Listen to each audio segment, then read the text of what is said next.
दोस्तों, अंपायर ने security guard की ऐसी क्लास लगाई कि कप्तान रियान पराग को भी समझ में नहीं आया कि आखिर अंपायर ने सिक्योरिटी गार्ड को इतनी ज़्यादा क्लास क्यों लगाई। जी हां दोस्तों, क्योंकि आरआर और केकेआर के बीच मैच चल रहा था। मैच हालांकि रोमांचक मोड़ पर पहुंचने ही वाला था, तभी अचानक ही एक फैंस की एंट्री होती है।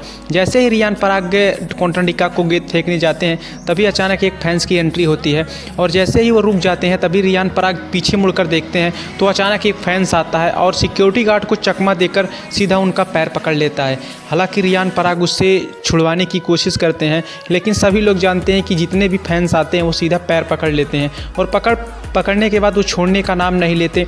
हालांकि इस पर अंपायर भड़क गए और अंपायर ने कहा अगर इसी तरीके से चलता रहा तो मैच नहीं हो पाएगा, क्योंकि हर मैच में देखा जा रहा है कोई ना कोई घुस जाता है। इसमें सिक्योरिटी गार्ड की पूरी तरीके से नाकामी नज़र आ रही है। हालांकि जो प्रतिबंध होता है कि मैच के दौरान आप पिच पर नहीं जा सकते, चाहे कोई भी हो, चाहे टीम का मालिक भी हो। आईपीएल में जो जितने भी टीमें हैं उसका मालिक भी मैच के दौरान पिच पर नहीं जा सकता, जो कि ये रूल है। लेकिन जिस तरीके से मैच के दौरान अचानक के किसी न किसी का फैंस पिच पर पहुंच जाता है, अंपायर ने इस पर दुख जताते हुए कहा कि इसी तरीके से चलता रहा तो मैच नहीं होगा, क्योंकि जिस तरीके से एक आम आदमी पिच पर पहुँच जा रहा है और इतने पास पहुँच जा रहा है, इसमें जो कि प्लेयर को खतरा हो सकता है।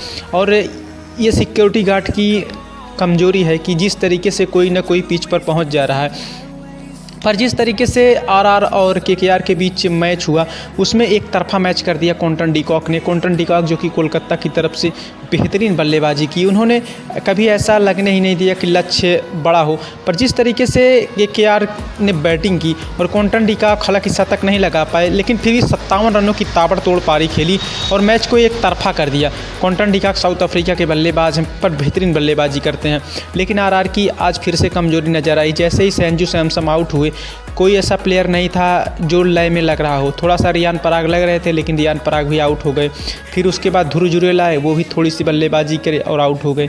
जिस तरीके से आरआर की बल्लेबाजी रही, राहुल द्रविड़ भी हालांकि गुस्सा हो गए, क्योंकि जिस तरीके से उन्होंने बल्लेबाजी की, माना ऐसा जा रहा था कि आरआर इस साल एक बेहतर टीम नज़र आएगी, लेकिन इस साल उन्होंने जोस बटलर को बाहर किया और वहां से टीम कमज़ोर नज़र आ रही है। हालांकि पहले मैच में संजू सैमसन ने अच्छी बल्लेबाजी की, ऐसा लग रहा था कि टीम ठीक ठाक है, पर इस मैच में पूरी तरीके से टीम की बेइज्जती हो गई और दिखाई दे दिया कि बल्लेबाजी एकदम से कमज़ोर नज़र आ रही है। जैसे ही संजू सैमसन आउट हुए, सभी लोग धराशायी हो गए और सिर्फ 152 रन बना पाई और कोलकाता ने सिर्फ 2 विकेट खोकर वो लक्ष्य को आसानी से हासिल कर लिया।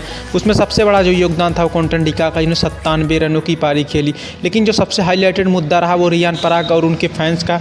जिस तरीके से हर मैच में आपको किसी न किसी का फैंस देखने को मिल जाएगा, अंपायर ने इस पर दुख जताया है और कहा है कि प्लेयर को खतरा हो सकता है, इसमें कोई भी आदमी आ सकता है और प्लेयर के इतने पास जाने का मतलब है कि उसे नुकसान पहुँचा सकता है और इस पर रोक लगना चाहिए।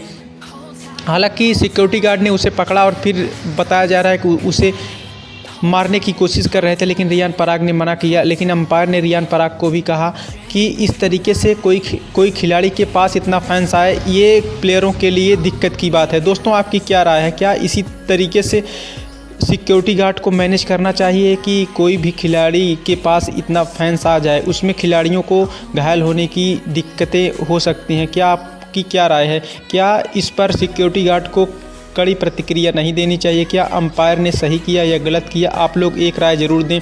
पर रियान पराग का फैन जिस तरीके से उनके पास आया, वो भी चौंक गए और जो खेल रहे थे खिलाड़ी वो भी चौंक गए।